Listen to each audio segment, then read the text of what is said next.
I've just hit the button, and we're live now. I'm Scott Stimson from International Computer Solutions, and this is the San Carlos Computer Club. And I think we're all recovering from the Halloween hangover of the weekend, because there's not very many of us here today. I'm so glad that Paul and Bill and Cheryl and Chester have joined us. I'm surprised that Fred isn't here yet. He sent a link along beforehand. I was thinking that he'd be joining us for this meeting. I've talked to my folks, Terry and Sandy Stimson, and they are actually in panicked packing because they are planning on leaving Alaska and heading down to Arizona sometime later this week. So they apologized for not being here. Well, yesterday we were at 21 because our favorite place to get an FMM was right at the border, was closed. And we were joined by about 25 other people in line at 21. It took us 3 hours to get our FMM. Wow. Was that Click 21? Yeah, 21. that's 21. We always go into Mariposa and pick up ours if we're coming that way. What we're going to do this time, and we've done a lot, is we walk across the border in Yuma, south of Yuma, to El Cadones, and we buy ours there. But before we get our FMN, we want to make sure that if we walk into Mexico, they go, what kind of proof do we have to get back into the United States? Oh, yeah. How about a passport? Canadian passport. Well, we always carry a passport, but there's supposedly something on the both north and south borders for Canadians starting November 8th. If you're fully vaccinated, you show your proof of vaccination and you're allowed in as non-essential travel. But our province has a different verification system than the national one, and we don't know what form we have to present our vaccination certificate in. So the U.S. hasn't implemented like a website like Canada has, where you present your details ahead of time. Not that we can find, and that's usually when you fly, there might be something, but walking across the line, we're not sure. Sure. So what Bill's thinking we should do is, from the U.S. side, we can get into the customs without going into Mexico. So we'll go into the U.S. Immigration border crossing, show them what we have to verify, and ask them if that's going to make it okay to come back the other way. Otherwise, you have to hire a coyote to get back to your car. That's right. Where we park on the U.S. side is, right. We can walk from there, but. Hey, it looks like Bill finally got on. Well, Good morning, Bill. Can you hear us? Yeah, I can hear you. You sound disappointed. Everything okay? I'm fighting with technology today. Yeah, I've got your problems. My camera's not on. Something's wrong. I don't know. I just repasted that link. If Chester hasn't got it, there's the link to today's possible topics. And happy Day of the Dead, if that's the way you say that. The document, once again, when I'm on the iPad, will not open from the chat. Yeah. Well, that's a compatibility problem, right? That's your iPad out of date? No, this is the new iPad. Is that you? Do you have Docs? I can't install Docs. Google Docs. Well, try another link, because it doesn't seem like the in-call messaging links work. I'm not sure what you mean by try another link. If that's the case, just copy that link, and because the in-call messaging links are, at least in my view, show the full Google Doc links. I mean, I don't know if you can see this on the screen. Yeah. But those. Yeah, mine says. Yeah. Yeah. So, but okay, I copied it. So where do I put it to open it? You could go to a browser. You could go to Safari and paste it into the address browser. It just seems odd. When you click on it, what error message does it give you? It's funny. I feel like Doesn't give me anything. done this before. It just doesn't go anywhere, huh? Yeah, it doesn't do anything. It doesn't do anything. That's really odd. That's why. Yeah, it looks like an HTTPS docs, the whole thing. But well, when you click on it, it just opens up a doc in a separate tab here. And I would think on an iPad or an iPhone. In fact, I wonder. I haven't tried it on my phone recently. I should get into the meat and see if it does the same thing. well, I opened it on my old iPad, and I just opened it in docs.google.com. Well, that's what I would think you would do. Yeah. Yeah, so it comes up in that, but in the Google Meet one doesn't seem to be active or something. That must be, maybe that's the issue, is that you've just got to have one or the other application running on your pad. Yeah, maybe. Well, so I opened it on my other iPad so I can see it. Yeah. Awesome. Oh. Scott has joined us. I have joined you. Don't. Shut up. Stop making so much noise. There, audio off. All I wanted to do is check the chat room. I guess I can paste that in there again. It's all the same link. And in-call messages. And click on the link. Oh, now on Android, this is interesting. I have Docs installed in my Android device, the Google Docs app. But when I click on the link, it says complete action, and it asks me to use a web browser. So I'm just going to pick any web browser. I've got a number of them on my phone. And we'll see. Oh, and it turns into a Google in-call link. Oh, but it does, if I open up in a web browser, it does bring up the document. But I definitely have to leave Meet to see it. Yeah, so that's what's going on.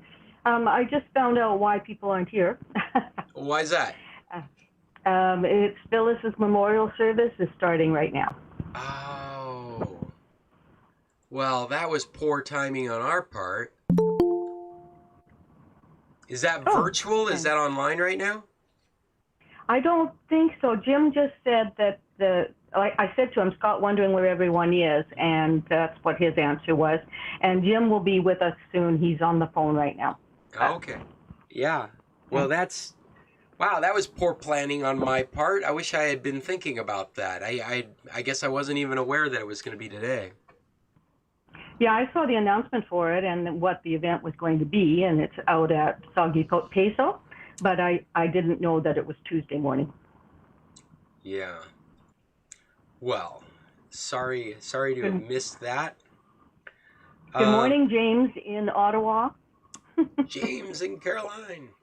Hello. Welcome to the San Carlos Computer Club. We're happy to have you here. Oops, you're muted.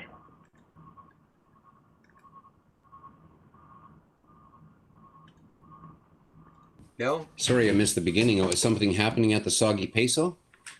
Well, we were just wondering why we had such a light club this morning, and it turns out this morning is the day of Phyllis Lelinski's memorial service.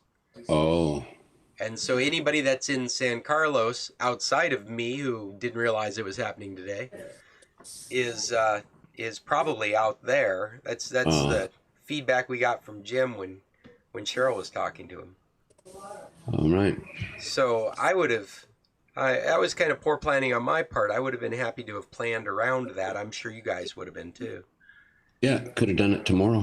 Yeah, I absolutely wouldn't have a problem with that. Let's have better behavior next time and talk to each other about that stuff so we're not conflicting. But I would assume that's where Judy is. Yeah, I bet you're right. I bet that's where Judy is. Well, that's fine. And Jim, I just stuck once again the link to today's document of possible topics. If you're interested in seeing the things I've been reading about that I thought were interesting, you can just click on that link and bring up this document that should be in my window on your screen right now if you're seeing me. Oh, yeah. And I don't know if you've brought any of your own topics. Has anybody brought any of their own topics today? I have a question that I thought maybe Judy would answer for me, but it's about an update for the software in the iPhone. Wondering if it's time to do it or not do it. Oh, okay. Well, you know, last we talked to her, I think she was right on the bleeding edge. It seemed like she kept updating when I was saying, you can wait, and I already did it. Yeah, well, it's 14.8.1 is available. 14.8.1. And I I think thought my rule of thumb would be also that would be available. good. also upgrade to iOS 15. Yeah, now there's the question you want to have answered. Is it time Well, to and move? if I ask at the Apple Store, they're going to say I should be automatically updating, right?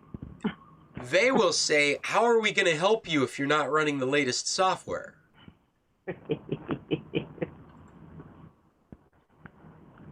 15 came out. Well, how are we going to help ourselves if you're not Yeah. running the latest software? How are we going to be able to track you with our Yeah, newest that's right. technology? Here, you want this? Oh, thank you.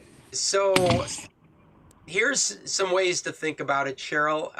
15 came out on September 20th. We're on November 2nd. Do we know what the latest version of 15 is?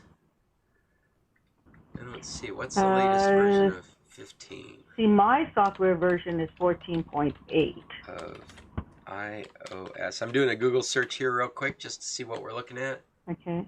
But it's only been out a month. Okay.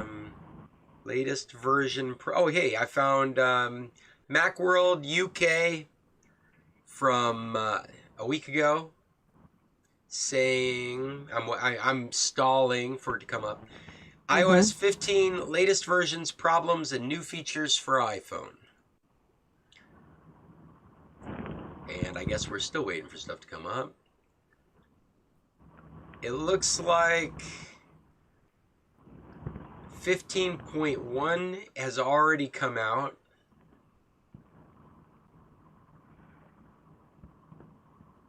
Oh, it is October 1st, 15.1. 15.0.1. I'm sorry, 15.0.1. Well, mine 15.0.2. says 15.1. Yours says 15.1. Oh, there it is. Yeah, 15.1. I'm looking at it on the screen now. Turn off automatic macro mode. Lossless audio for HomePod. Be able to add your COVID vaccination records to your wallet. Maybe that's the reason you want it. I don't know if that counts It for... says it includes a spatial audio and portrait mode. Don't know what that means. It's Shares three. with I you, heard. I heard somebody say today it's 3D TV for your ears. Oh, spatial audio. Okay. It says resurfaces the articles, photos, and other shared content from your messages. And the update information is very tiny print and it's long.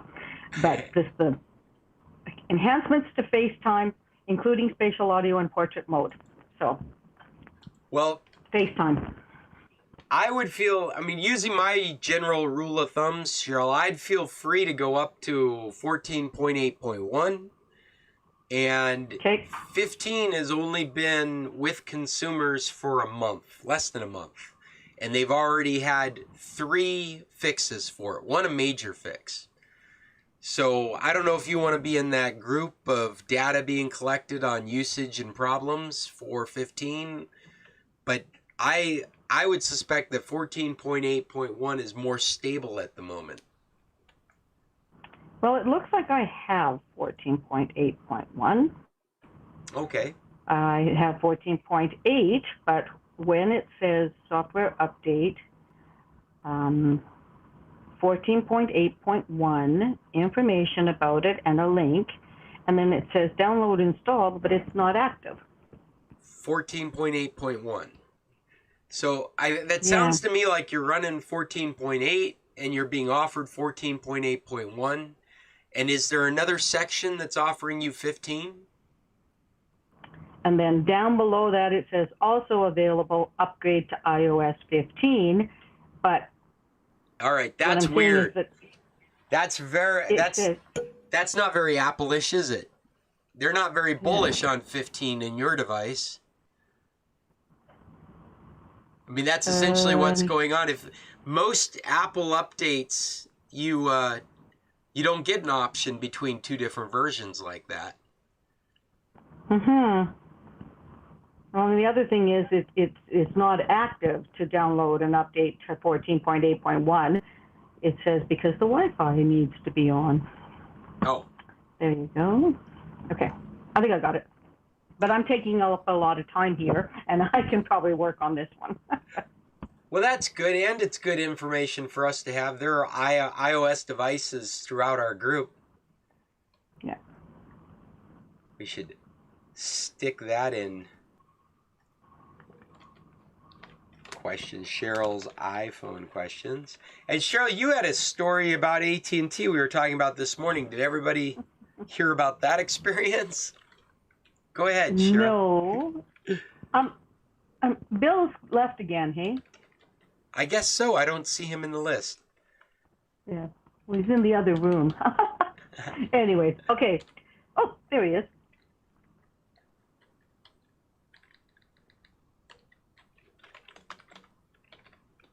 I was just thinking that maybe Bill would like to share with you our frustration with AT&T, Apple / Walmart. Bill? I'm frustrated with technology in general at the moment. With the internet, huh? I'm running. I see my computer. I had to reboot my computer 3 times before my camera would work.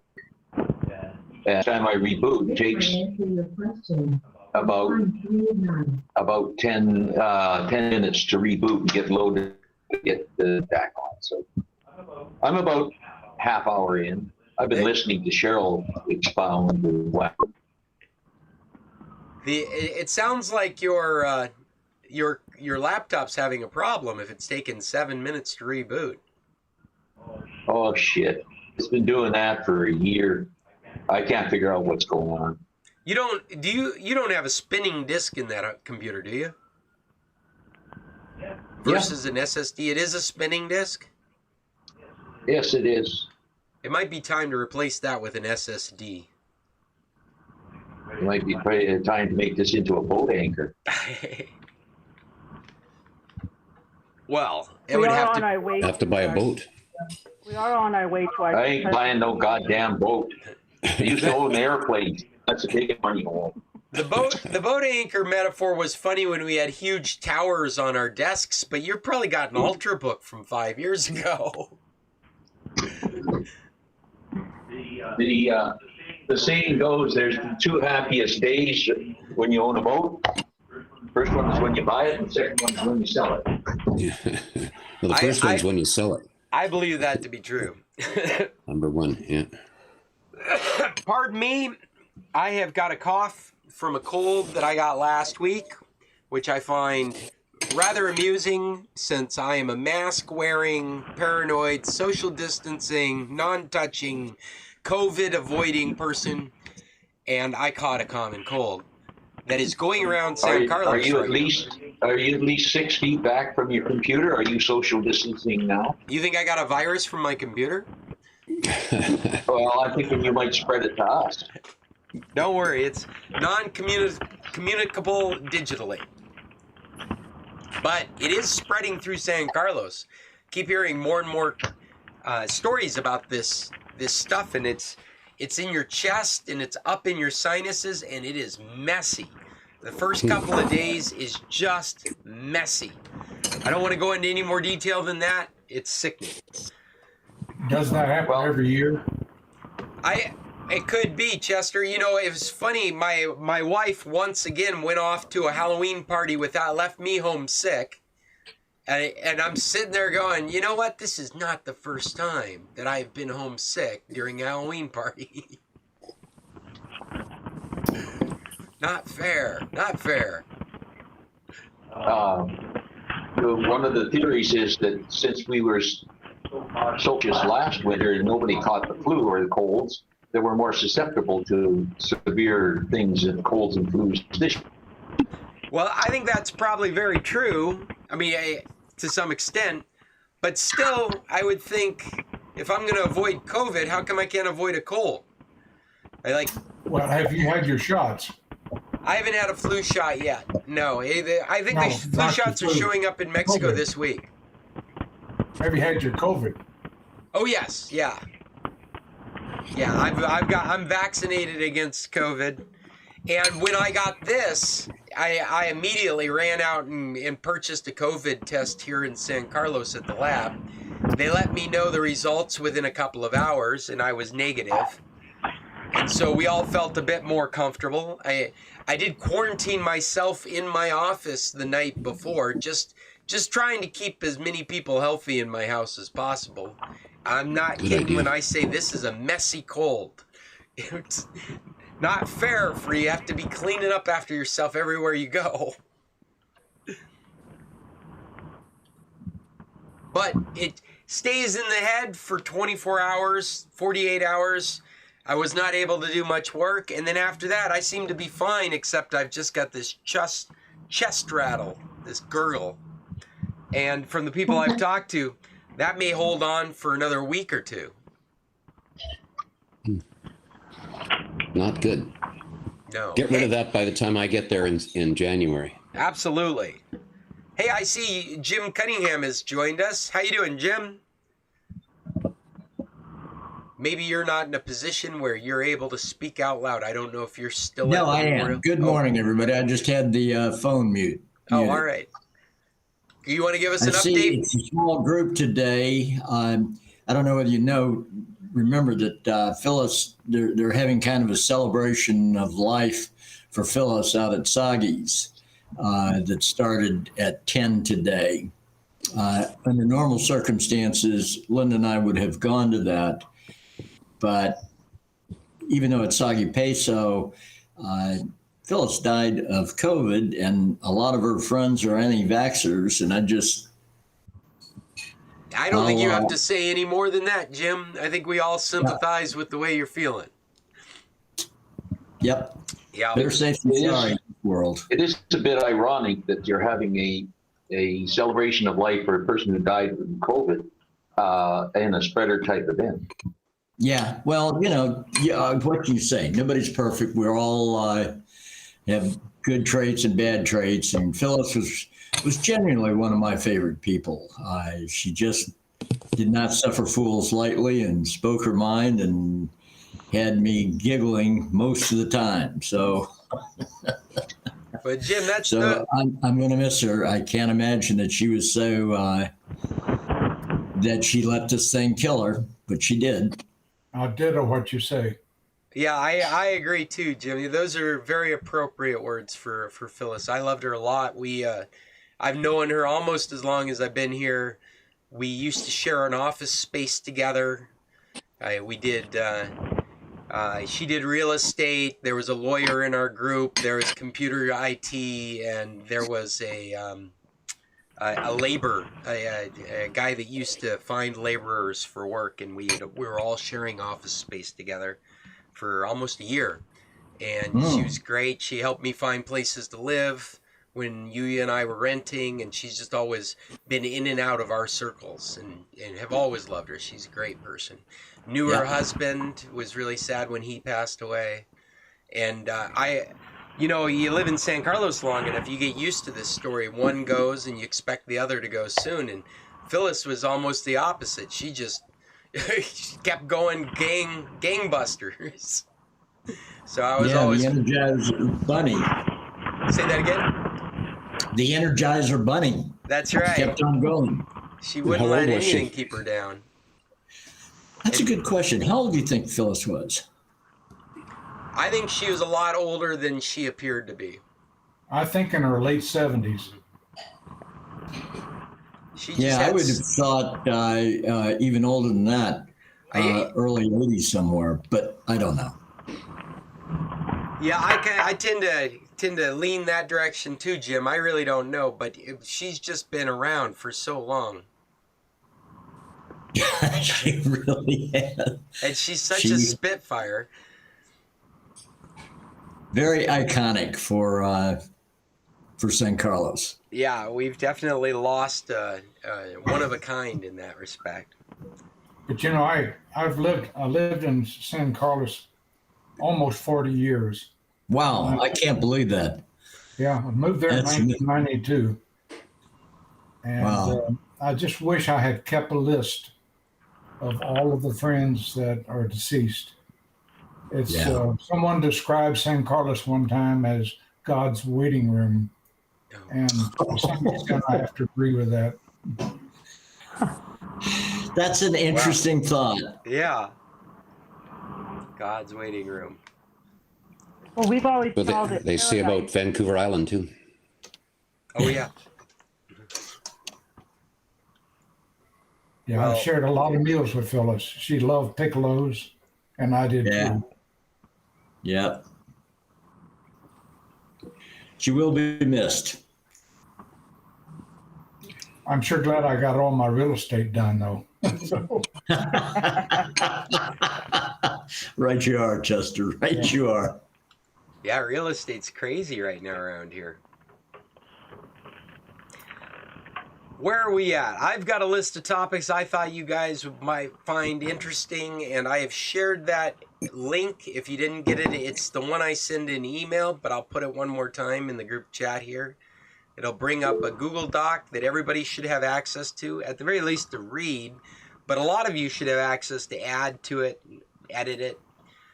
And some of these articles, one of the things I found very fascinating this last week is Facebook's just announced to change their name to Meta.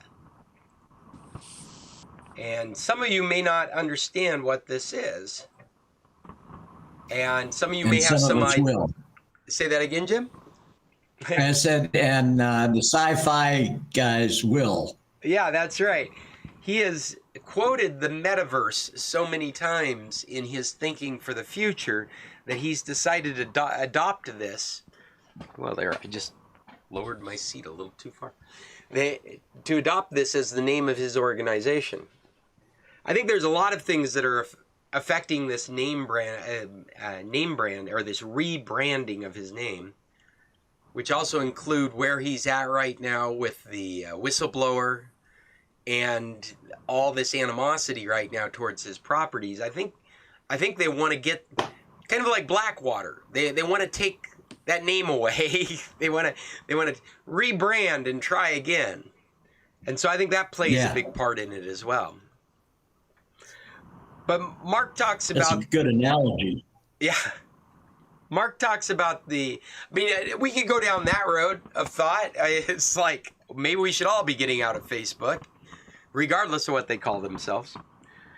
I don't know if you've noticed, but all the properties that they own, WhatsApp, Instagram, Messenger, Facebook, they all are brought to you by Facebook. So they're all umbrellaed under Facebook. And so they're all kind of tainted with the most recent news and the animosity that organizations are feeling towards them.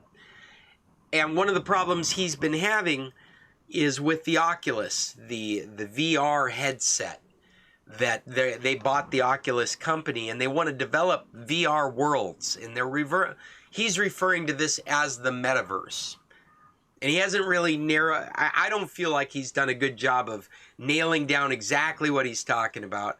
But the idea of social interaction and research and work all happening in this virtual reality. And he wants to push this forward. And the problem is, at a very bare bones level, people don't want to go into this world.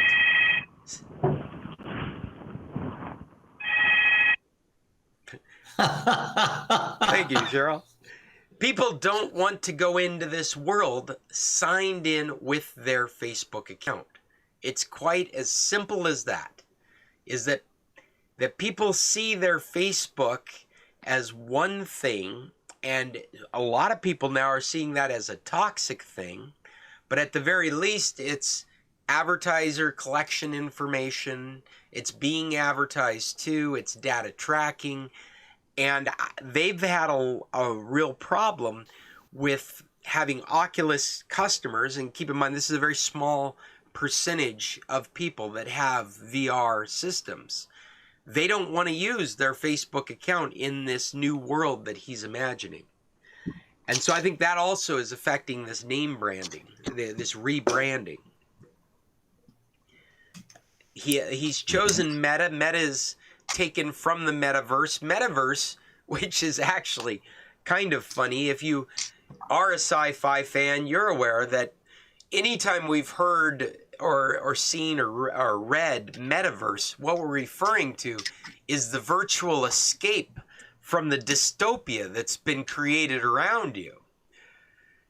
And so it's interesting that that's what he would brand himself with, and not something that, at least to a sci-fi fan, you don't think positive butterfly or fly rainbow thoughts when you hear metaverse. You hear toxic sludge, climate change, political distress, economic collapse. Please save me by providing me a fake world.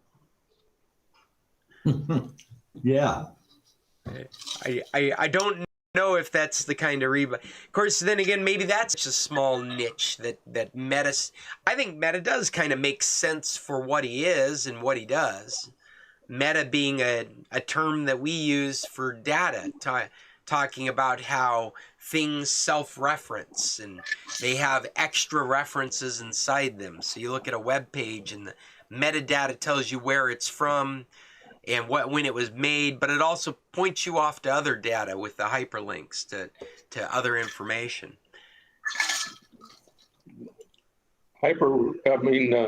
Virtual reality sounds like a drug, electronic drug. Well, and Paul, that is also a whole nother side of this, whole nother fork, right? Because people refer to Facebook as a drug now and Instagram as a drug. There are people that need to be weaned off of Facebook. So imagine when you can just sit back with goggles and do nothing and watch the world you wish to be in, while in reality the world behind you is probably crumbling. Did you ever read Snow Crush? I didn't, but I've recently heard that name. Why have I recently heard that? Is that because it takes place pretty much in the metaverse. Snow Crush? I did read some William Gibson. Used to be. What is the one I'm thinking of? Would you recommend Snow Crush? Yes, I would. It's a good read. It is interesting in the way it presents the metaverse and the ability to slip into and out of this different world, and also the idea that there's no geographical limits. You know, you could have a relative in Europe, and the two of you can go have coffee together at a little coffee shop in, quote, the metaverse, depending on how it is developed. And the idea that Zuckerberg is going to spend literally billions, I think he's budgeted 10 billion so far, to build this thing is a little scary, quite frankly. But Snow Crash, is that the name? Snow Crash? Am I Neil Stevenson? Yes, Snow Crash. I beg your pardon? Oh, I was just verifying. I've got you can look it up. I do not recall the author. Well, this says Neil Stevenson. Right, Neil Stevenson. Okay. Oh, we got our 10-minute warning, so we'll just watch that countdown before we switch over to our next meet code. If anybody's looking for the meet code, it's at the top of the document of possible topics. or it's in the email I sent earlier, and I can put it in the chat right now as well. Just to make sure we've all got it. We'll switch over. We'll watch it count down for a bit. Somebody flag me if I'm not paying attention and it looks like it's going to go away. That's the new meet code in the in-call messages. Okay. Snow Crash. I'm going to put that on my list of recommended books. I've got 4 books in front of me, and I haven't started reading any of them. So it might take me a while to get to it. I might bump it up. Well, in my case, I started back in March, and then life got busy and I put it away, and picked it up here when we hit the road in September, and just kind of plowed through quickly. Fun read. In a bizarre sort of way. From 1992, Neil Stephenson. Very cool. I've just stuck it on my list. When there's a break, I'd like to discuss something that Phyllis helped me with. Sure. Chester, this is the San Carlos Computer Club. We have no organization or agenda. You're welcome to state it right now. Go right ahead. One of the major, I had mentioned this at one of our Tuesday meetings in San Carlos a long time ago, but I'll mention it again because it became so important. When we first moved to San Carlos in 1992, our trust said Chester and Camilla, and that was a major error. It should have said Chester and or Camilla. Camilla died, and I had one hell of a problem trying to get that trust in my name. We finally had to go to court. Took a year, and Phyllis guided my hand through this. And there was some shenanigans that went on in order for me to get that I won't comment on, but it cost a penny or two. But if you have trust, check them to be sure it says and or in case one of you passes away. That's It's a good very advice. serious problem. Yeah, I think I remember you having to deal with that problem. That's now, and the trust thing here in San Carlos, well, in Mexico in general, is such a issue. I've had people come into town asking about a property, telling me it's great, they're in love with it. The only thing is, there's a question about the trust, and I'm like, you're looking at the wrong property. Yeah. If the trust is the property. If there's any question about the trust, that's not a property you want to look at. Yeah, the same for the federal zone. It can be a mess too. Yeah, If you're especially on if you're on the water.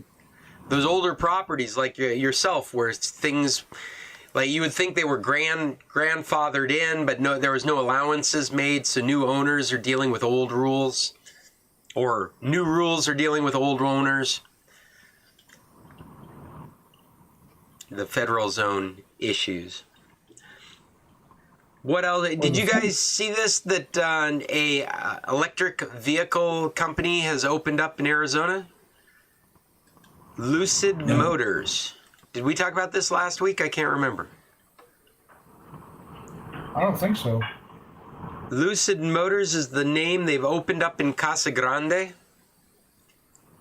They're going to start, I'm trying to bring the article up right now, but they're going to be producing vehicles that have 520-mile range on a single charge. Wow. And Wow, they that's awesome. yeah. And they were saying that you could get 300 miles on a 30-minute charge. I wonder what happens when you turn the air conditioner on, or when you have to buy a new battery. Yeah, I think the batteries are probably the biggest issue with this stuff. Oh, and it does not want to come up anytime soon. It's taking its own sweet time. there's one of these outfits that is trying to build a pickup truck, a battery operated pickup truck, and to some extent that makes a lot of sense. Well, isn't the new But, Ford I would- F-150? They did an electric vehicle. They were showing it off. They actually had a power plant in it that you could power all your tools off of. Actually, Did I lose President you? Biden drove the thing, and I think it retails for $100,000 before Yeah. you buy the next battery or pay your electric bill. I read an interesting article on the internet the other day. It was talking about once we've converted over to electric all vehicles and you have a major snowstorm, all these vehicles that are stalled on a freeway have a big problem because they're going to run their back and staying warm. And then you've got to get those off of the freeway. You can't just go for the gas and get going. How do you get all those vehicles off the road? Well, you know, this comes back to my plan for an electric vehicle. I want an electric golf cart and a portable Honda generator. And I'm just going to put that in the passenger seat. And when the battery goes dead, I'm going to plug it in. I've had both golf carts, gasoline and battery, and there's no question I'd pull gasoline long before I would battery. Yeah. But you heard my plan. I'm going to carry my generator around with me. If I have to, I'll leave the car and take the generator and go get the tank filled up and then walk back to the car and plug it in. That means my election. If I'm home that has a electric drive, I can just cross it over to my little generator and keep on going down. Hey, I'm sorry you broke up at the end there, but no, I don't think so. Hey, I'm going to put this link in the chat for the Lucian Motors. I think they said something about these vehicles selling for $162,000, so I don't think I'm in the market for them. But they've got a great article. It's a video that you can watch. Very easy, in-depth bit about their opening in Casa Grande. I thought it was relevant just because of our situation being situated so close to Arizona. Why do they say that it's the only production facility in North America? Don't they think Tesla's made in North America? Or does it say that? I didn't even notice. Yeah. In the article. I'm looking at it here. Maybe it's the only battery pickup that's made in. No, these are sedans. Yeah, these are sedans. Okay. It's right as the caption on their video. Huh. Well, that's an interesting question. I wonder if there must be some detail that makes that correct. Let's say something about the assembly. Or maybe they're using all American-made parts or something. Something like that, yeah. Who knows? We have got less than 2 minutes. So if you don't have the next meet window up and ready to go, this might be a good time to do it. This is what it would look like. Anybody needs some? Switching? We are going to be switching in just moments. All right. And when we switch over, I've still got more topics for you. Okay. I'm going to start that meet right now. And I see all these people. I see 2 bills coming in. And here comes Paul. We've all become so well trained at this stuff.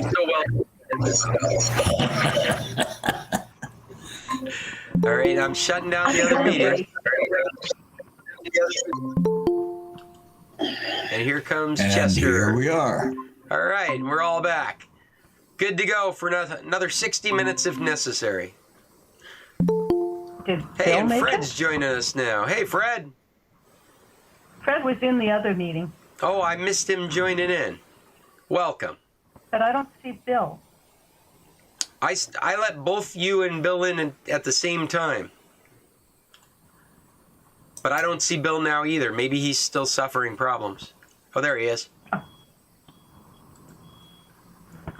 And speaking of which, we never did explain what happened with AT&T, and I know that Jim is an AT&T customer, so maybe he'd like to hear our frustrating tale. Please do. Well, yes, you tell. Of course. Am I supposed to tell this story? That's the impression I'm getting from Cheryl. Yeah, well, Cheryl gives a lot of impressions. It started out yesterday. We were not gambling. We were going shopping. And so we set out our route. And the first was the phone that we were going to do, replace my phone. So off we go to AT&T, looked on the internet and found the spot. Go there, and very friendly guy says, "Oh yeah, there's no problem." They said they didn't have the phone that we wanted. He said, but it's best to check with Apple, an Apple store first, so that you can maybe take advantage of disc by or whatever. He says, so check with them first, but it's no problem switching this thing. Go to the Apple, get a very young girl. It's a very perky young girl who immediately lost interest when we said we weren't looking for the top whatever Apple product is the high end. We became old people who really weren't worth worrying about and couldn't help us. No way, didn't have the thing in, especially the one that we want. And so we out the door to the AT&T across the way, who said, "What? You can't do that. No way we can do that in this store. AT&T can do that." But Walmart or Target might be, or will be able to be a professional kiosk person there that can definitely do this for you. Off we go to Walmart. Now this is crisscrossing Vegas. 10 miles, 15 miles apart, something like that. Oh, good grief. So off we go to Walmart. And young girl there said, "Well, I can sell you an iPhone with a package, but I can't sell you an iPhone that will cost you even existing, John." Yeah. So but maybe the bigger Walmart might be able to do that. So we go Bill, to the bigger wall. You're saying that, and I'm sorry, I don't mean to interrupt you, but I misunderstood. You went to a smaller Walmart that said they couldn't sell it to you without a package? Well, it was a regular superstore Walmart or whatever they call it, but the girl there had no concept of what we're trying to do. She says, "I can't." She says, "I can sell phone, but I cannot guarantee you what you want." She says, "You got to talk to somebody at a different store." So off we are. We go to the wall store, and the girl there was a little qualified. She had a kiosk type on, not a Walmart shirt on. But she said, "No, we can't do that at all." Now, you're forgetting, we're trying to do a prepaid as opposed to a monthly plan. Yeah, and they say we can't transfer the prepaid, but we can sure sell you. And from the look on my face, they quickly discovered that we were interested in that. Even though I had my mask on, and my eyes were just a little squinty. Yeah, I don't know. Anyway, that was what 1, 2, 3, 4 went to. And had no success whatsoever. I said, "We're just going to go home and drink." That was the solution. And we saved money probably because we did not gamble one penny. Well, Closest I got to a slot machine was in the Vaughn store, the grocery store, when we're checking out. So in summary, you went out, if I understand this story correctly, you went out to buy a new iPhone to transfer your Yes. current prepaid service from one to the other. That's exactly right. The Okay. story we get is that Las Vegas was a project for this prepaid thing, and they no longer do it on no Well, prepaid. essentially what you wanted to do is buy an iPhone outright. Yes, that's and exactly what we want to do. AT&T wouldn't allow you to do that in their store unless you were getting it with a contract. Yes, you could only buy the This phone with the package. This is very similar to Judy's experience, where these new iPhones actually support 2 SIMs. You can have 2 phone services on these new iPhones. One is a SIM card like we're familiar with, those little SIM cards that's your encryption key. It's what identifies your phone number. And that card, here's one of the advantages of using that card is you don't have any of those kinds of conversations. You take it out of one phone, you stick it in the other phone, and away you go. And if your iPhone is using that SIM for your service, then you can just buy a new iPhone and stick it in the new iPhone. And it shouldn't have any issues. But At the end of the story, we get home to our room, and Cheryl gets on the phone and starts chatting with AT&T, a very helpful kind of person on George's name. Mm-hmm. And come to the conclusion that that's exactly that we go buy a locked iPhone, and they will be very happy to transfer this thing over with no problem at all. So our appointment in a bit of time is with an Apple store that has the iPhone that we want, and we're just going to go say, here, give us the phone. And we're going to come back here and put the chip in it and see what. now, and when I was chatting with the technician with AT&T, he said that he would be able to use the IMEI. Yes, that is the identification number of your equipment. And Okay. every phone is unique. So I don't think there is a SIM card in our iPhones right now. So that Is there, would Bill? all that would See, that's- mean all that would mean is that you're using the second SIM that I was describing earlier. You're using the eSIM. And the Right, eSIM makes things a little more complicated because it needs to be programmed for that service. Okay, because we purchased this iPad, Mhm. but we did not purchase the one that had data or cell phone capability. Right, Now, is right. that what we're talking about? No. It's not that it doesn't have a SIM card slot. It doesn't have the capability of doing that eSIM. That's right. Okay. Yeah, well, and it could be, since you're talking iPads, I don't think they do eSIMs in iPads. I think they have card slots for them. Well, let's not get too far off. Yeah, but that is immaterial. I do think it relates to Judy's experience, though, because you remember she was trying to take advantage of like a $300 credit for changing in her phone at AT&T. And one of the stipulations was that she had to finance it to get the credit, even though she was ready to pay for it outright. And because she had to finance it, that meant that until it was paid off, she wasn't allowed to use the other SIM. It was a stipulation of AT&T. So this is a real interesting combination of factors that AT&T is putting on their customers to make this profitable for themselves somehow. I never quite understand how businesses make money making us frustrated, but they do.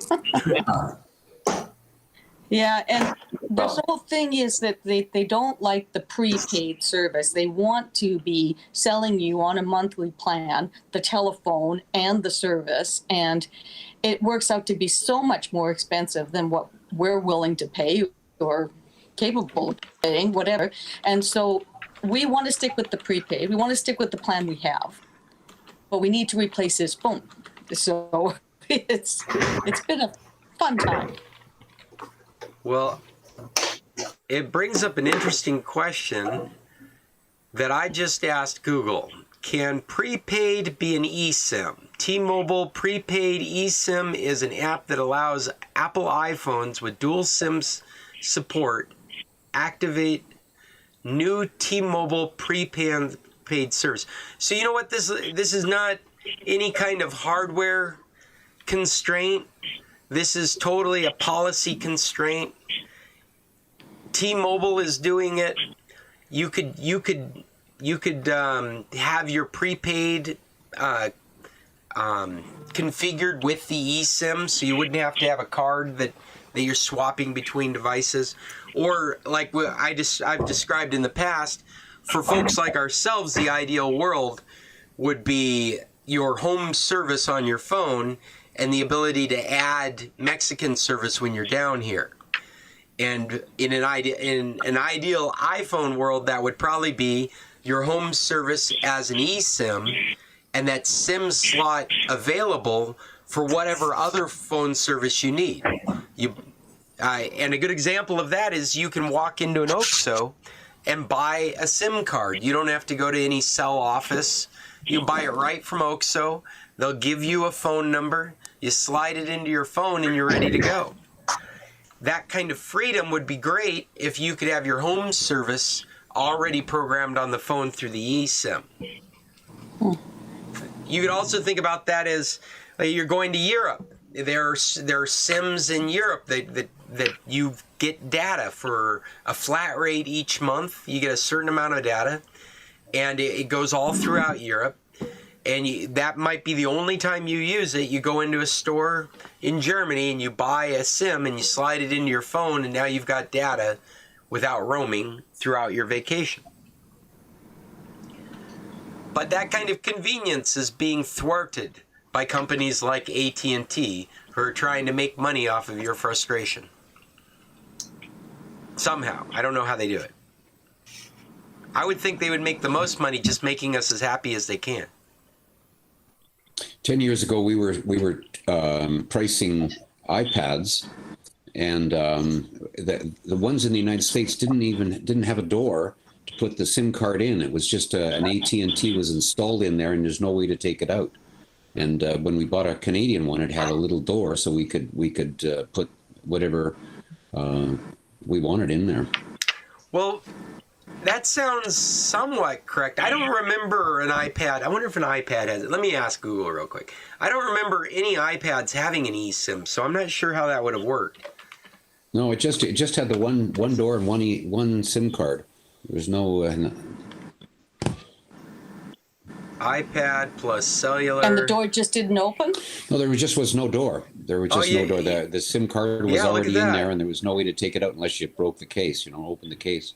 It looks like Apple sells cellular iPads that support eSIM and the SIM slot, one or the other, not both like the iPhones. So yeah, you could have had that experience. I know that the SIM slot became an issue. Or the eSIM, no, I think it was brought about by China, if I remember correctly. It had something to do with Chinese services, that this whole idea of having two services on the phone became important to Apple.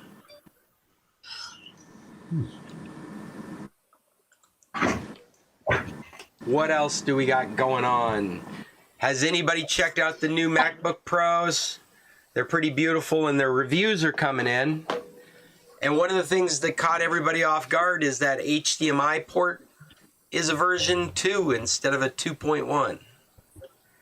There's an article here if you're interested in that and other things. It's actually a pretty good reference if you're interested in what this means, the big difference between HDMI 2 and 2.1 and how it might affect you.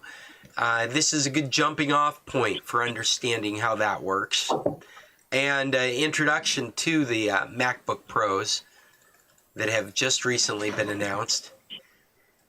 They were announced with things like 21 hour battery life.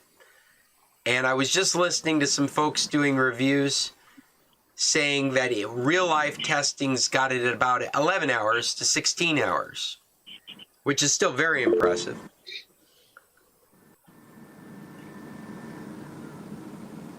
But it's interesting that they would have done all this and kind of, cheesed out on the HDMI port. They decided to be cheap on it.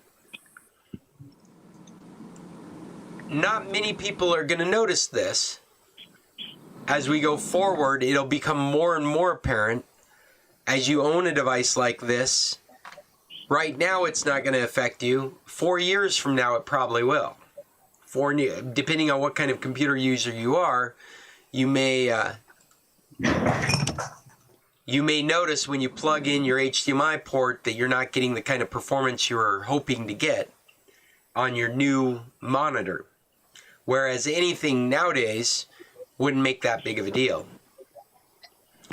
The difference between 2.0 and 2.1 has to do with 4K, 8K, frames per second resolution, 60 versus 120 frames per second.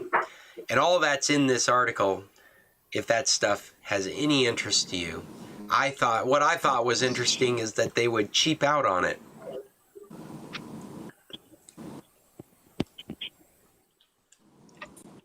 Has anybody been oogling these new MacBooks with the new M1? The only thing I would say about that is when we were looking at these phones yesterday, we're looking at a 3-digit after the decimal point phone. And there were very many that were 4. There was a $1,700 phone sitting beside the one we're looking at for $399. And I have no idea how you can spend that much money on a phone. Yeah, no, The other interesting thing we saw was the Galaxy, the phones. You can slap them shut. Flip, the bendable. Oh, the Galaxy Flip.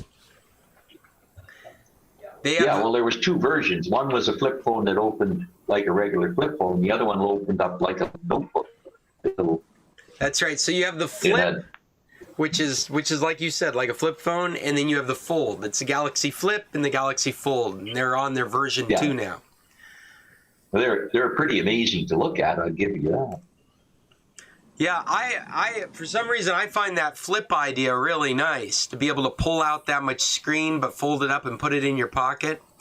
What the reviewers are saying is maybe for first adopters, like somebody like me, if I had money, maybe very interesting, very useful productivity, but they don't see it as the risk of damage for regular consumers. They just don't see it yet. They don't see the durability for regular consumers yet.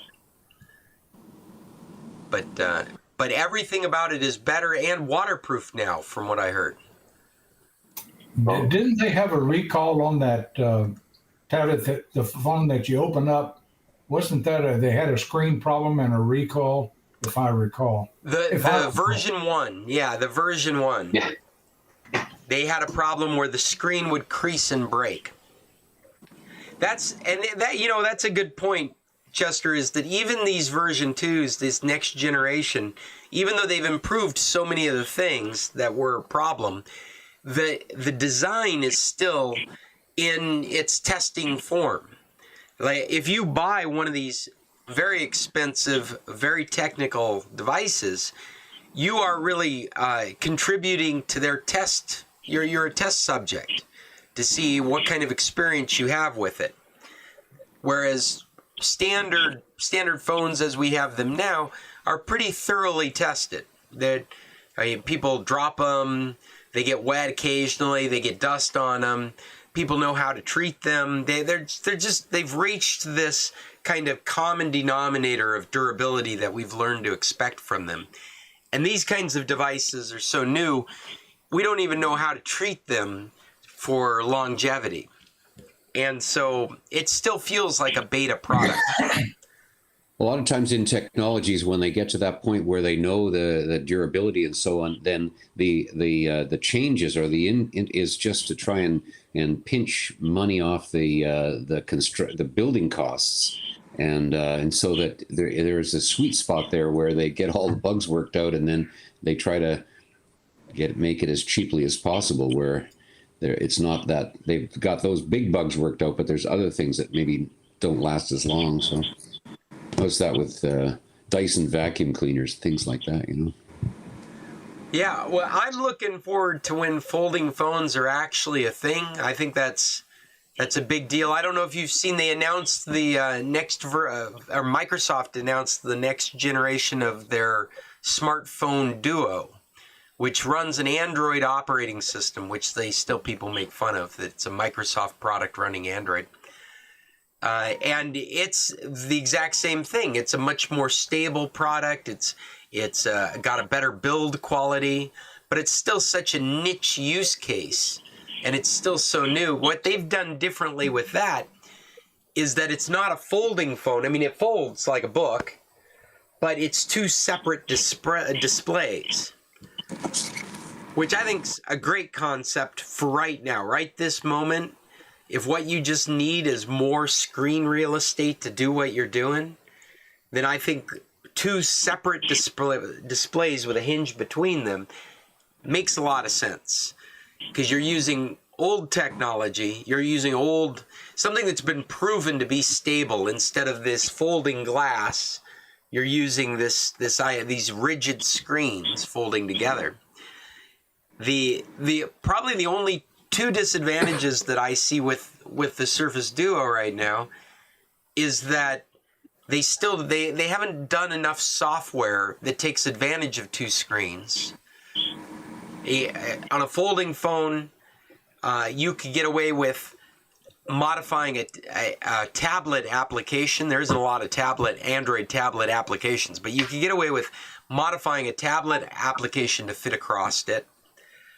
And maybe that's a good go-to, if you've got a bunch of folding phones out there in the market, Android developers will be incentivized to create a tablet version, which we're missing a lot of in the Android world. If you have an Android tablet, you've probably become accustomed to running Android phone apps on it, and they just get blown up to the screen size. It's not an ideal tablet experience. The iPad tablet is a much better tablet experience than an Android tablet is in that respect. There just isn't the software for it. And in terms of Microsoft's dual screen phone, there just isn't the software for two screens.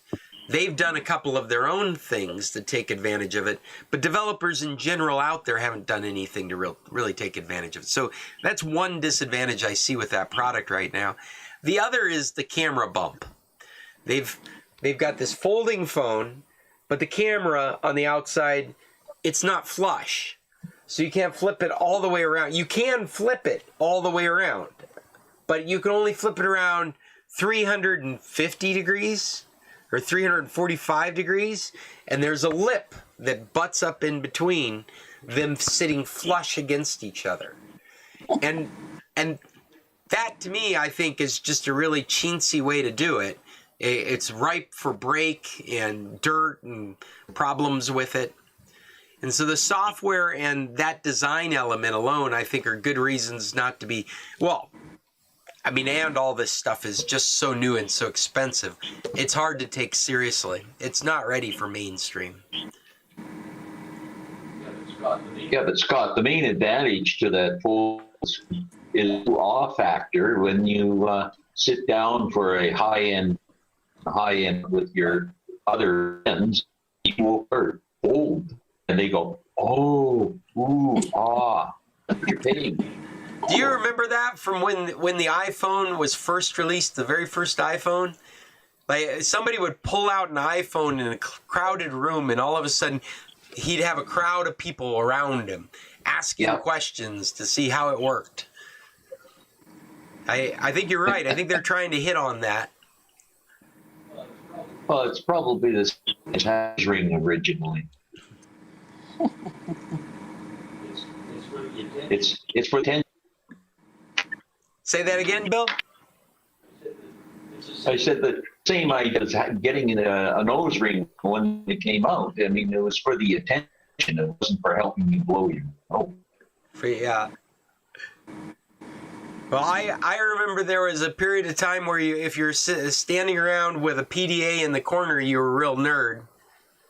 And then that translated over to being very cool because you have an iPhone. You're screwing around on your iPhone, and everybody thought that was really cool.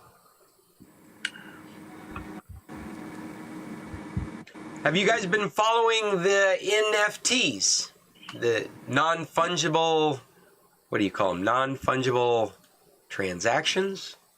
Gosh, I can't even remember what that stands for. NFTs are those like Bitcoin assets based on the same kind of technology, but they're like digital assets. And in the news recently, there's been silly stories of things like artwork that has been bid up millions of dollars, and what it's a token associated with some particular piece of art, or, well, I guess it could all fall under the umbrella of art, and some writing or some drawing or some photo that's been done.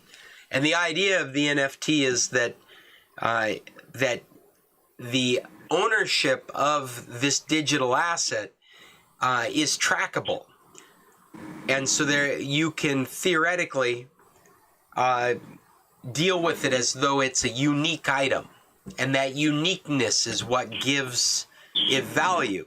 If you were to take a copy of that digital item, it would not have that NFT token, or it would have a different one, indicating that it is not the unique original item. And so it makes it easier for tracking things like digital art and ownership and royalties, copyrights, things like that. And this is all just a preamble into another article that I read recently that's talking about how Photoshop, the latest version of Photoshop, will get a prepare as NFT option, which in itself is a fairly interesting concept. This idea that you could have these digital artists out there making content, and right from the same tool, making that content protected from being copied, at least in a manner in which it would not lose its identification. The idea is that, well, and maybe you've played some of these games before. I take photos all the time. I let my camera capture as much data as possible. I have the original. It has the geolocation information in it. Has what kind of camera took the picture. It has all of that kind of stuff in it. And then when I share that picture, I typically strip information out of it. Sometimes just sharing it, whatever service you're using, strips that information out. But if you can intentionally strip that information out, you can even do things like lower the quality of that photo. And in my mind, what I've done is I have the original, kind of like the proof sheets back in the day with negatives. I have the originals, and what's out there being shared around is a copy from my original, and I can prove it because I have the original. Well, it takes it a step farther.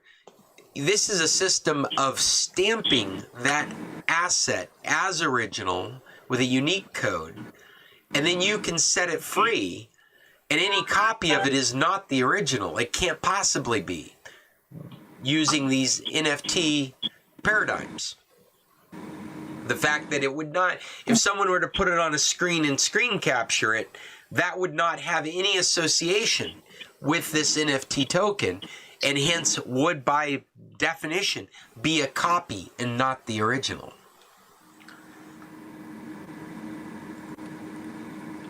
I found it to be a fascinating way to deal with this whole concept of piracy and royalties and rights.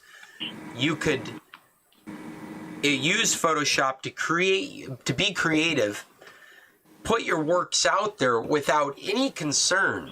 I mean, this is my speculation, but I think the idea is that you could put your work out there with no concerns about somebody grabbing it and putting it in a TV commercial, or using it for a magazine ad, or using it for banner ads. And I think you could do that and know that if you came across your work out there, you could approach that organization and say legitimately, I can prove that's not your photo, it's mine, with a simple NFT code. And they would be liable for having grabbed your stuff. Sounds like it works like a copyright. Like a digital copyright. Like the copyright you're referring to, Chester, is that legal ability. Like we've got a law that says if you create something, it's yours by law. You have the copyright on it, just by the act of creating it yourself. But then you have to go to defending it, and defending it comes down to all the documentation you have around what you've done. And this is like an instantaneous style of documentation that goes alongside the work that you've created. So in every copy of that work, there is a reference to where that copy came from. And it is not the original. The original is unique, a one-time thing, just like the ledger of a Bitcoin transaction. Chester, you look like you were going to add something. Yeah, I was going to. There's been recent discussions on, there are funds that you can invest in that are traded on the exchange. And it's very handy to be able to buy into a fund and then trade it in and out of the stock or stock of the fund. Well, they've set up one of these for cyber coins, and the problem with it and the danger that they're warning you is that this fund is not investing in cyber coins, it's investing in options for cyber coins, and you can really lose your ass if you aren't careful. Well, isn't there just recently, I think crypto coin is what the terminology you're looking for. Yeah, crypto coin, yes. Crypto coin or cryptocurrency. I saw a headline just recently that they had one of these funds that just came out. They had a Squid Game coin. I'm sorry. Does that sound familiar to you? One of the funds just went onto the market that is traded on the exchange, and you can buy and sell the fund on the exchange. And the danger with it is that it is not really owning any crypto coins. It is owning options in the commodities market to buy crypto coins, and therefore is quite risky. Well, in fact, that's not a comment I wanted to make. Yeah, on that topic, and I do not know much about this, but I just saw this headline yesterday. Squid Game, the Netflix TV series we talked about a while back, the one where the dystopian future of people that owe money are given the opportunity to play games for their life and possibility of getting out of debt and winning money. That Squid Game became a meme, and it got turned into a cryptocurrency. The latest headlines, and I'll just read them here from Gizmodo. Squid Game cryptocurrency scammers make off with $3.3 million. Apparently, the crypto token collapsed the other day. I saw another headline that said it went somewhere from 2,000 and change down to 5 cents in just a matter of minutes. They had built a crypto coin, they had investors in it, and then it just all fell apart. But the people that put it together walked away with a lot of money.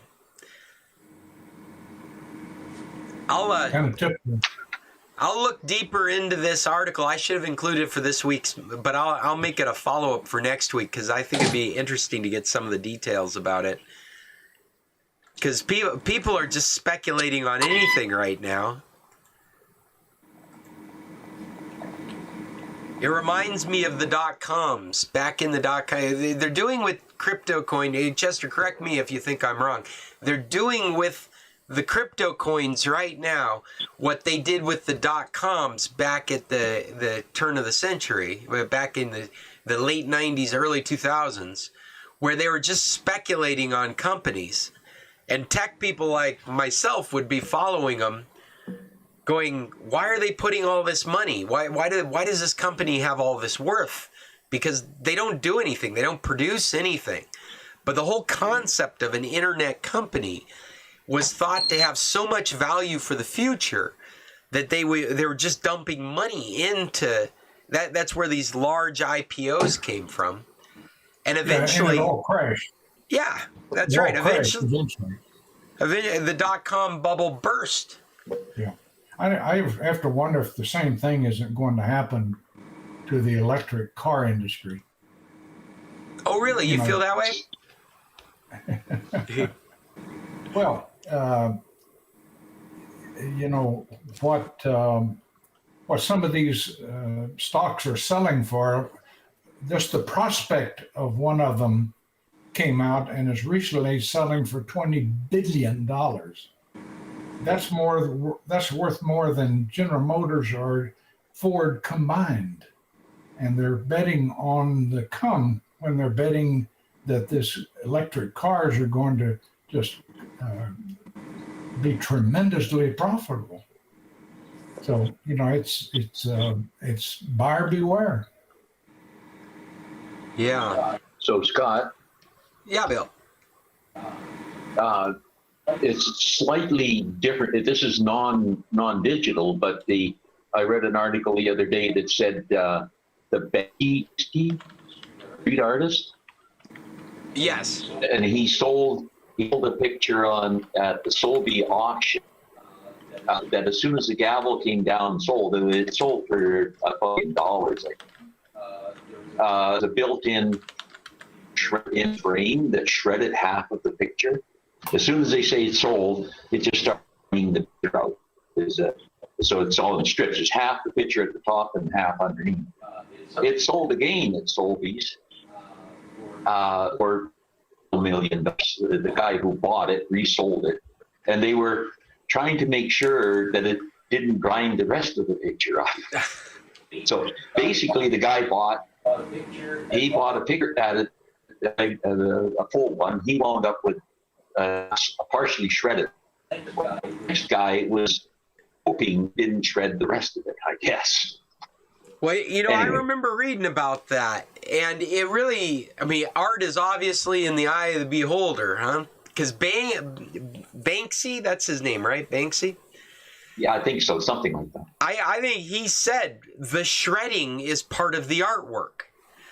And so then you have to decide, do you want it to is the art worth more to you preserved as the way the artist intended it to be? It's a bit performance art, right? And so It is performance.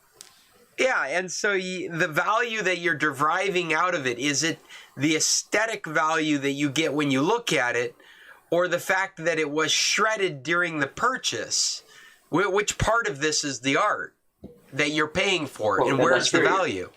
That's very similar to the NGT, what do you call them? The NFTs? non-fungibles. The same idea. You're really buying nothing. Yes. Let's keep that in mind. You're always buying nothing in these cases. Yeah, that's true. But the guy who's bidding the Serbians on the second time round could wind up with an empty picture frame with a pile of paper down the is that going to be worth more? Right. Yeah. Like, did the art before it was shredded, that aesthetic, looking at that, was that worth more than the pile of shreddings at the bottom of the picture after the purchase? And it's all intrinsic, right? If it's all, what do you feel like you want to pay for? Are you paying for Banksy's latest prank with his art? Or are you paying for the actual art before the prank?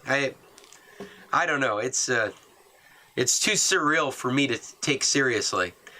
To circle back to the NFTs, I'll add a little insult to the well, to the concept.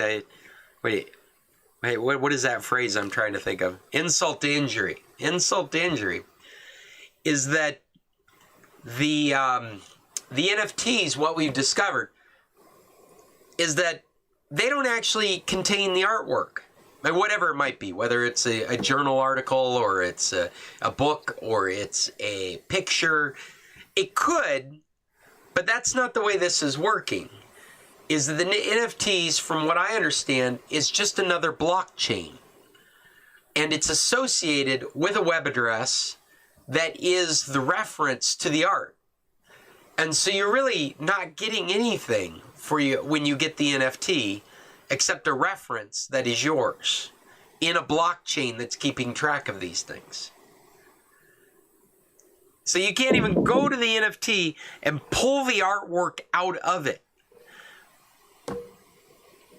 So if the website becomes inactive, you have nothing. Right, yeah, because that's static in this blockchain ledger. That has to be maintained.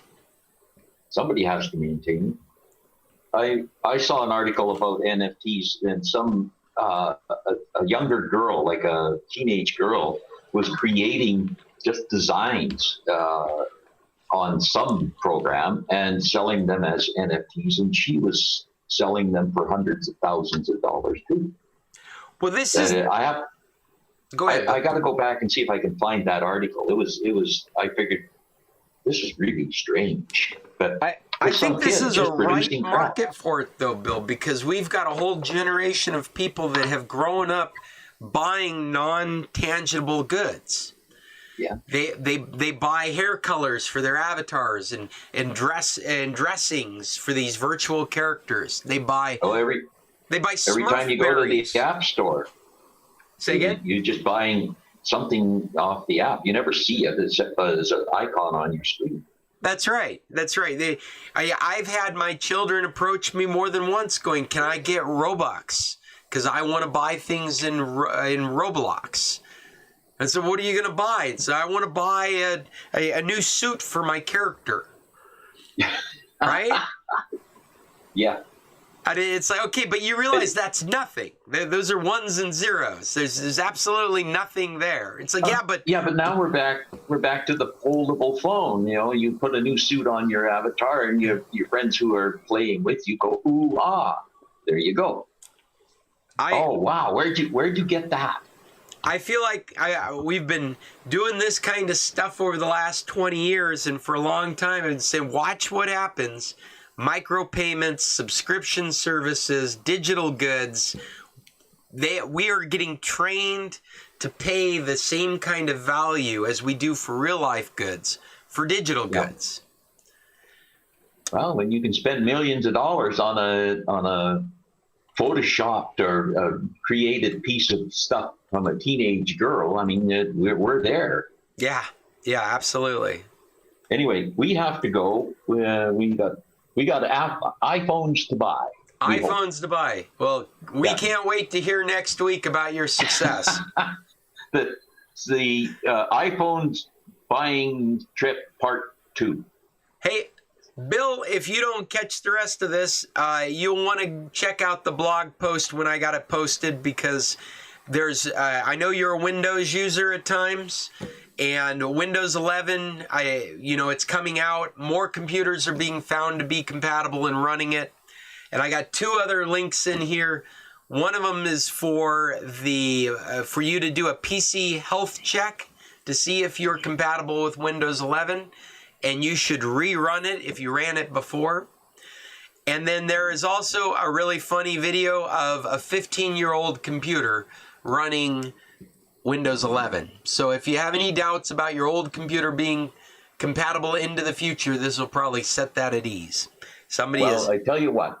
I have 2 PCs with us, and in about 2-3 weeks, I'm going to be showing up in San Carlos, and I just may hand them over to you. Actually, we have 3 PCs, and you're going to fix them.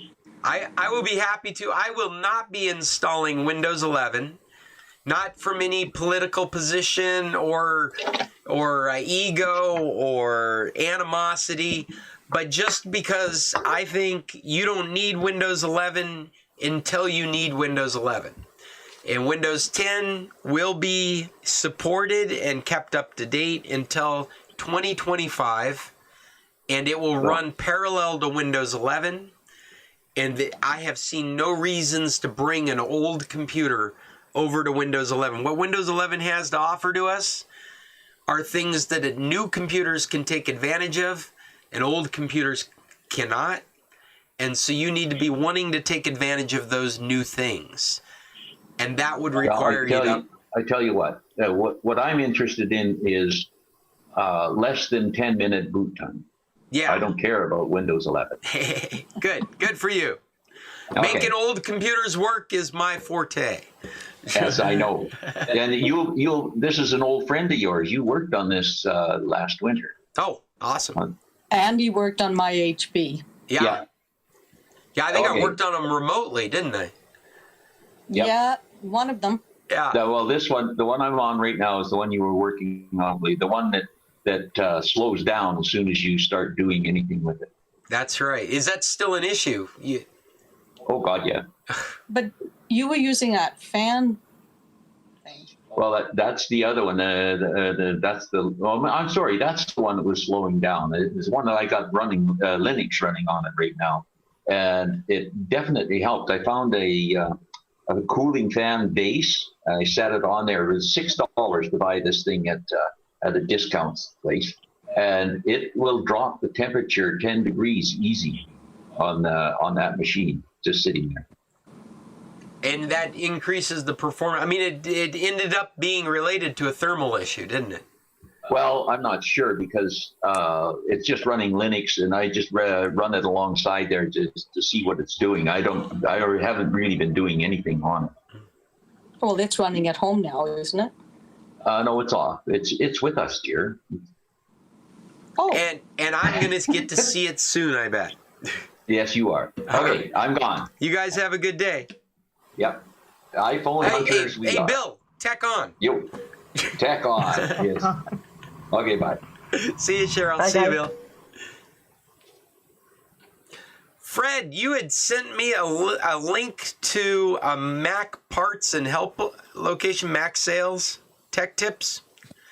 Did you want to say something about it? Well, I've been using them for probably 7 or 8 years. Part of the stuff that they put out are tech tips for Apples. And, well, the tech tip for today that I read this morning was you should reboot your system once a week. And they showed you how to automatically have it turn off and turn back on at certain times and do those kind of things. So this link you sent me, it'll update all by itself. So I return to this link and I'll see the latest blog post from them. Yeah. You can sign up for 3 different things on it. One of them is their tech tips. Another one is what's on sale. And I find that they have stuff on sale. And let's say Apple's charging $25 for a cable. This place will sell those things for $12, you know, that kind of thing. So yeah, there are Mac sales. They're selling products, but they're also doing blogs like this to help people. Yeah. I just thought it was interesting. Well, that's great. And it's definitely current. They've got blog posts as of today, Day of the Dead, November 2nd. I don't know if any of you guys noticed, but I'm wearing my Halloween hat my mom made for me. Got to show it off. It's the only time of year I get to wear it. And they are up to date as of today. And I see right here, we started our meeting with some questions about iOS 15. Cheryl was curious whether she should make the jump or not. And they've got an iOS 15 roundup here, feature roundup for that update. So if you're interested in what's happening in iOS 15, they've got a blog post here for it. Cool. What else I just saw the pop-up. They have good. Go ahead, Bill. Or go ahead, Fred. Sorry. Well, they have different things, and I find it very interesting. Yeah, no, it looks useful. I put the link to it in our chat if anybody's interested in checking it out. Any other Mac enthusiasts? I'm becoming a Mac enthusiast again with these new processors. I can't wait till I can get my hands on one. I just saw the notification pop up that we have less than 9 minutes until this call is going to end. Is there anything why don't we go on to recommendations or anything else people feel like they need to get into this discussion before we start running out of time? I read an interesting book this week. It's called The Queen of All Poisons. The Queen of All Voices. Poisons. Oh, poisons. I'm sorry. Your volume's just a little low for me. I'm up all the way. I'm a little distant from you. Poisons. No worries, Fred. I will just The reason crank I, up my volume so I can on- hear you better. Okay. The reason I got on late today was the power was out in this area. Anyway, it's called The Queen of All Poisons by B.J. Magni, M-A-G-N-I. Yeah, M-A-G-N-A-N-I. I'm going to look it up right now. It was a read. You got a synopsis for it or just a thumbs up?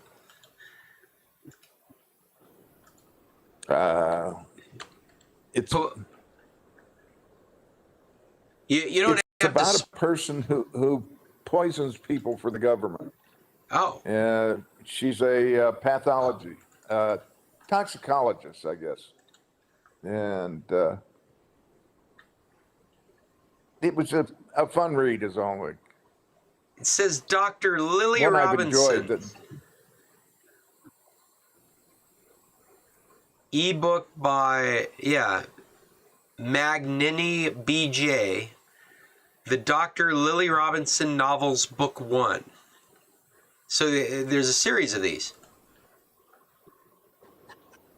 I guess, but I haven't found book 2 yet. Maybe it's the first in a series. They haven't started writing book 2 yet. Who knows? Well, great. That's a good recommendation. Do we have any other recommendations out there? Recommendations are not limited to books, but there are also websites, applications, TV shows, movies, audiobooks, podcasts. Oh, I watched as long as nobody else is talking, I watched a movie last night and enjoyed it called 21. 21. 21. I don't think I'm familiar with it. Aha, I got one on you. 21, 2008 movie, does that sound right? It sounds right. Yeah. American heist drama film. Oh, Kate Bosworth, Kevin Spacey, Lawrence Fishburne. How come we haven't heard of this movie? And you can watch it on Netflix right now. Well, there you go. Anyone else out there? Got any commentary? Anything to contribute? I'm going to have to pull up my recommendation list. What have I got?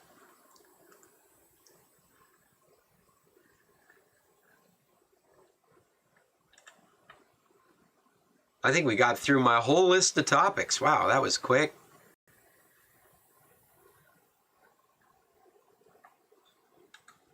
I'm waiting to see a list of what we've been watching recently.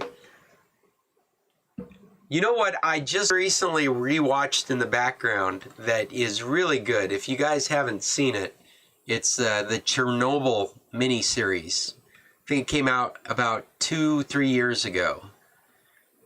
And it's about a 4 or 5 part miniseries that a dramatic reenactment of the things that led up to the Chernobyl fiasco, detail about the way the Russians dealt with blame and they dealt with the media and how they dealt with the sick and in the evacuation.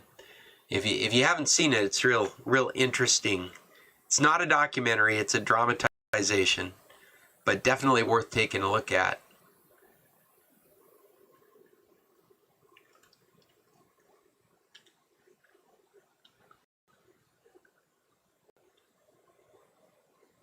Where is my... Dun, dun, dun. It's awfully quiet out there. Jim, you got anything to add? Did everybody go to breakfast? I did see that. Yeah, I am. Go ahead, Jim. I'm sorry. Hey, I was just going to say, I did see that. Yeah, I'm having breakfast a few years ago, and it was excellent.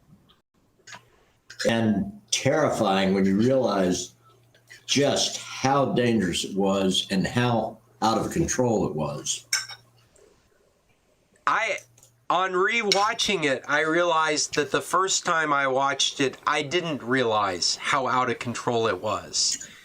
One thing that really stuck with me was when he was describing what they had done to try and bring down the heat, the radiation, was pouring sand on top of everything, and then it turned into lava.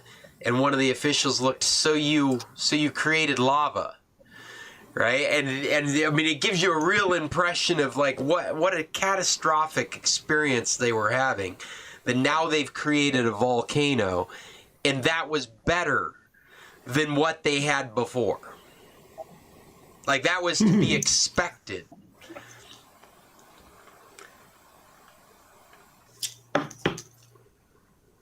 And the coal miners are a very very well represented show. Apparently, coal miners at the time in Russia were so important to how Russia worked that they're like Teamster leaders. They could just tell people what they were going to do. They got to choose. They were people that you didn't mess with, and that they went in to dig under the Chernobyl out of this respect for duty. But they did it their way. They basically just told the government what they needed and what they were going to do. And I thought that was really insightful. I got nothing on my list I would recommend. I'm looking at my watch history, and I'm just embarrassed with the way I spend my time.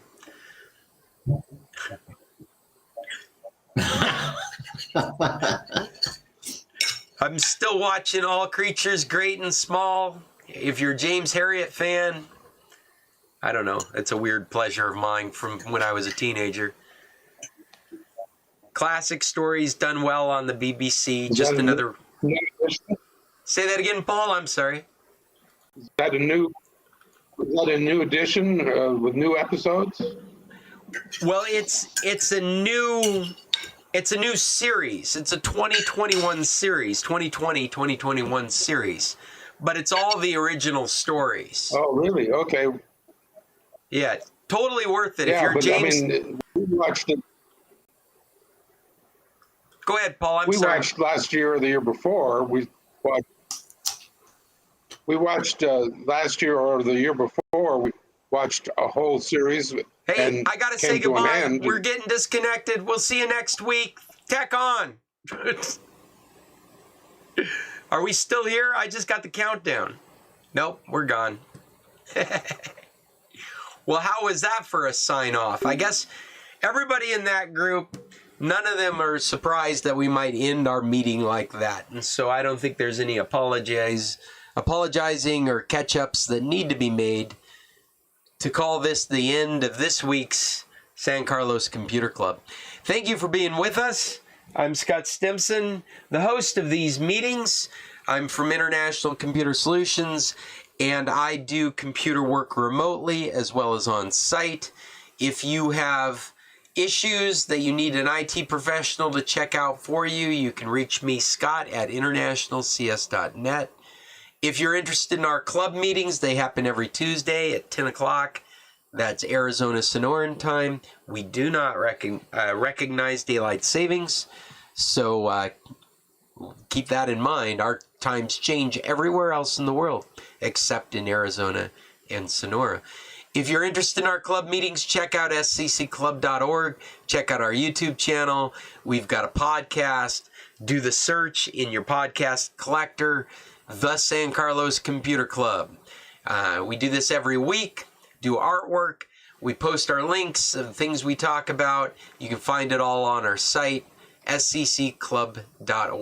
Until next Tuesday, thank you again for being with us. We'll talk to you then. Tech on.